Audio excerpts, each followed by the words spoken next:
ఎన్టీఆర్ జిల్లాలో భోగి వేడుకలు అంబరాన్నంటాయి.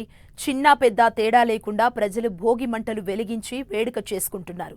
గొల్లపూడి గ్రామంలో నిర్వహించిన భోగి మంట వేడుకల్లో ఎంపీ కేశినేని చిన్ని, మైలవరం ఎమ్మెల్యే వసంత కృష్ణప్రసాద్ పాల్గొన్నారు. రాష్ట్ర ప్రజలు సొంతుళ్లకొచ్చి సంతోషంగా సంక్రాంతి సంబరాలు జరుపుకుంటున్నారని కేశినేని చిన్ని అన్నారు. గొల్లపూడి గ్రామం సంక్రాంతి సంబరాల్లో పాల్గొనడం సంతోషంగా ఉందన్నారు. ముందుగా ఆంధ్రప్రదేశ్ రాష్ట్ర ప్రజలకి అందరికీ సంక్రాంతి శుభాకాంక్షలు. గత 5 సంవత్సరాల నుంచి ఎప్పుడూ లేని విధంగా సంక్రాంతి ఉత్సవాలు రాష్ట్రం మొత్తం మీద బ్రహ్మాండంగా జరుపుకుంటున్నారు. గత 4 రోజుల నుంచి చూసాం.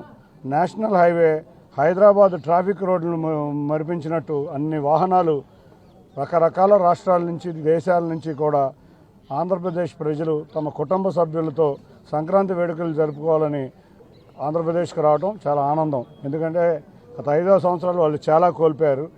రాష్ట్రంలో ఏ పండగ వాతావరణం లేదు.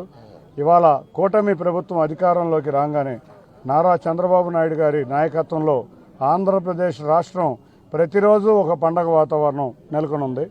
మేము రాగానే పెన్షన్లు ఇచ్చాం, తర్వాత అన్నా క్యాంటీన్లు పెట్టాం, ఆ తర్వాత ఉద్యోగులందరికీ కూడా మొదటి రోజు జీతం ఇవ్వటం గత 5 సంవత్సరాలు ఏ రోజు లేని విధంగా మొదటి రోజు జీతాలు ఇవ్వటం మొదలుపెట్టాం.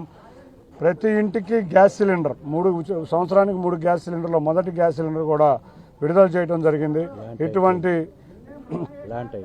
ఇటువంటివే కాకుండా మనం చూస్తే పండగ ముందు ఉద్యోగస్తులందరికీ పాత బకాయిలు కూడా విడుదల చేయడం జరిగింది. కాబట్టి ఇటువంటి పండగ వాతావరణం వచ్చి వాళ్ళ రాష్ట్రంలో ఉన్న ప్రతి ఒక్కరూ ఈ పండగను జరుపుకుంటాం చాలా ఆనందంగా జరుపుకుంటున్నారు.